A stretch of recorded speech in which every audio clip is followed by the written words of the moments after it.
Bismillah, assalamu alaikum, mes chers élèves, soyez les bienvenus dans notre chaîne électronique Oustad Plus.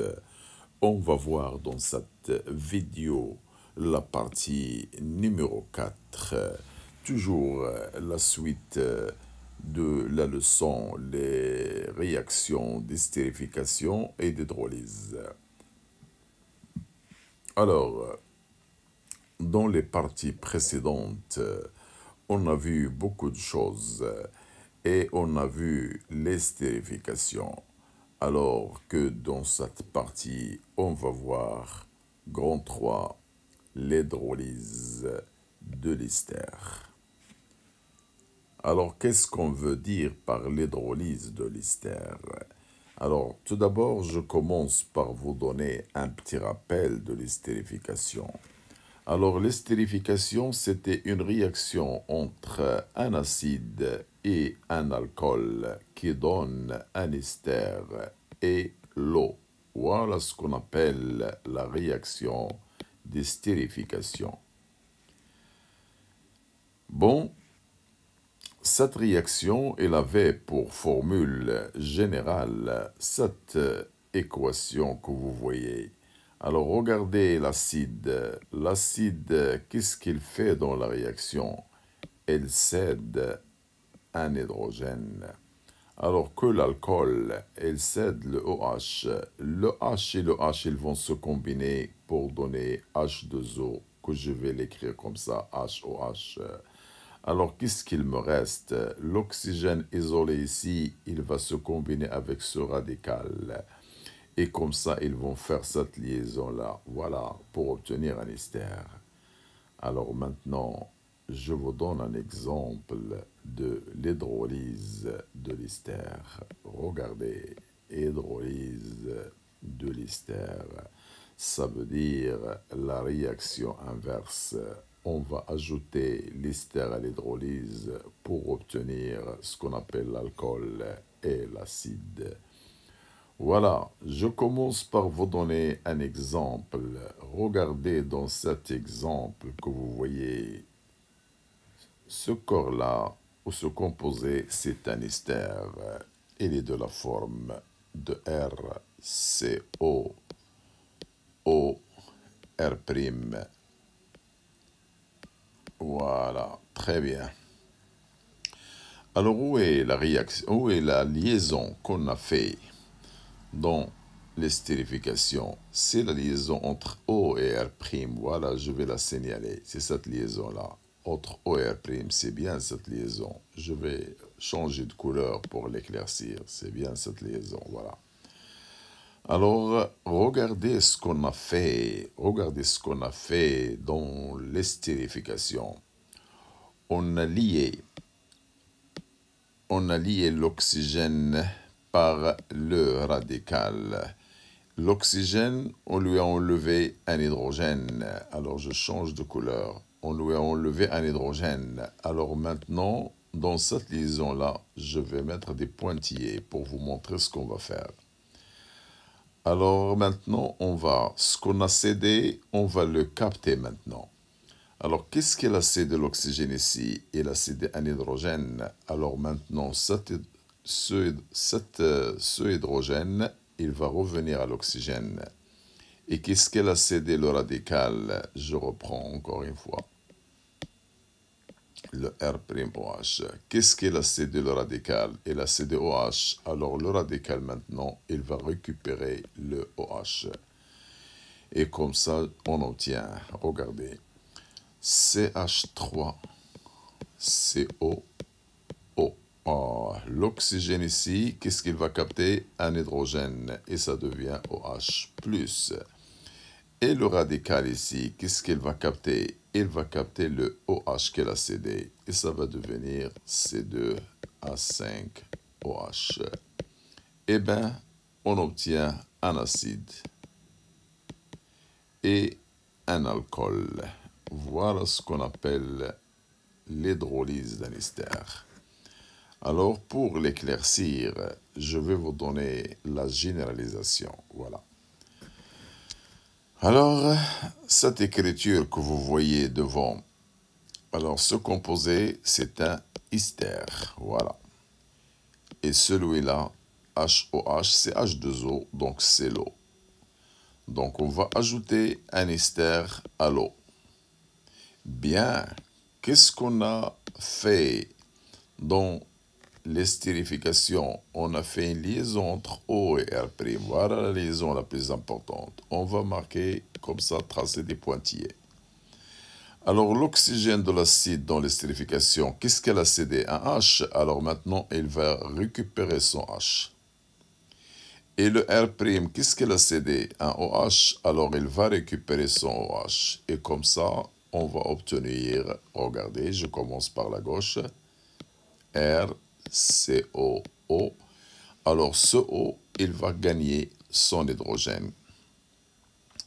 Plus, alors regardez, le R' là, il va gagner son OH. Et comme ça, on obtient ce qu'on appelle un acide carboxylique et un alcool.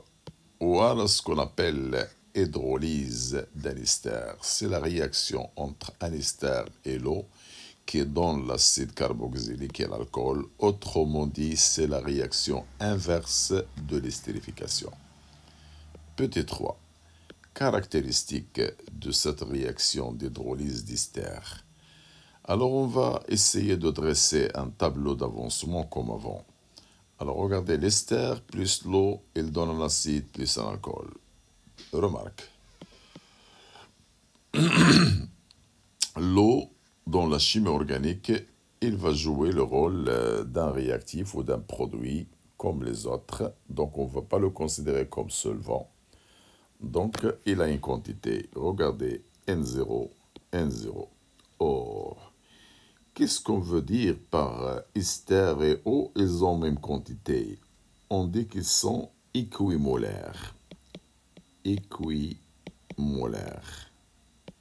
Alors, qu'est-ce qu'on veut dire par mélange équimolaire? On veut dire par que les deux réactifs, ils ont même quantité de matière. Très bien. Alors, je complète le tableau. Avancement à l'état initial. X, je peux mettre équilibre au lieu de X final. Et c'est la même chose. Alors ici, N0 moins X, N0 moins X équilibre. N0 moins X, N0 moins X équilibre comme d'habitude. Et dans l'autre côté, l'acide c'est 0, l'alcool c'est 0. Ici, un X, X, X équilibre, X équilibre. Voilà. Alors, on va travailler à une température constante, par exemple à 20 degrés.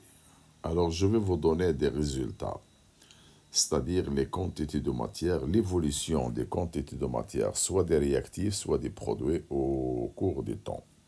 Alors, regardez la durée qu'on a utilisée en jours. Alors, de même pour les autres, regardez le temps final de cette réaction. Il a commencé de 0 et il a duré quelques jours. Bien. Alors, l'ester, regardez l'ester, sa quantité.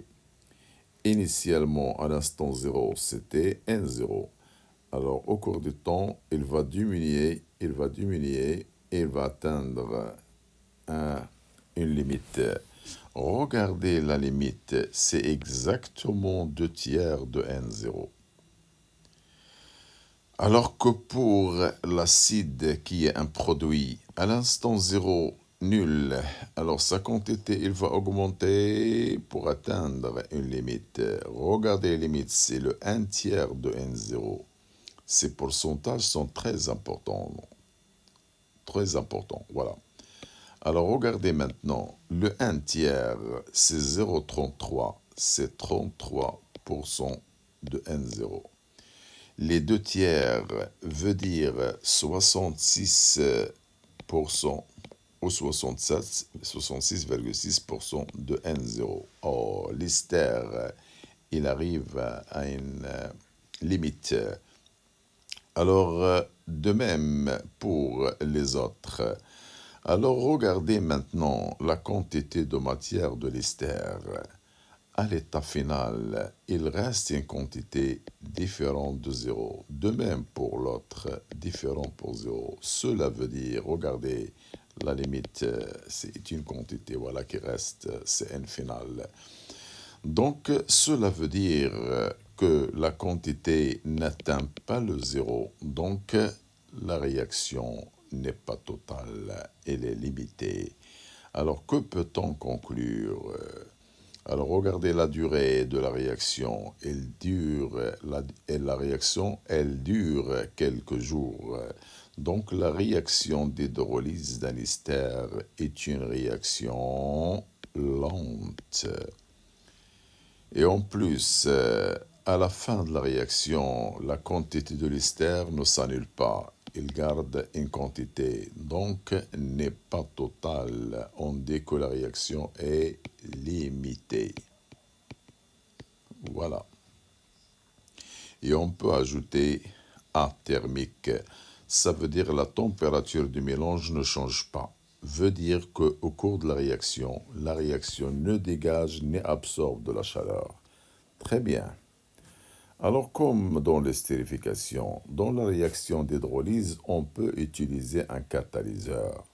Pourquoi faire? Pour accélérer la réaction, c'est-à-dire pour augmenter sa vitesse. Et comme exemple d'acide, de catalyseur, on peut utiliser l'acide sulfurique comme dans l'estérification. Voir partie précédente pour mieux comprendre. Alors de même ici, il y a un rendement d'hydrolyse d'un ester qu'on peut symboliser par ρ ou petit r. Alors regardez dans la réaction, qu'est-ce qu'on obtient? Alors on obtient soit l'acide, soit l'alcool. Donc le rendement a une relation avec un produit. Alors regardez ce qu'on va noter maintenant.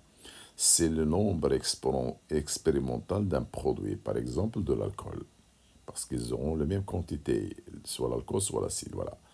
Sur le nombre maximal que peut avoir un alcool.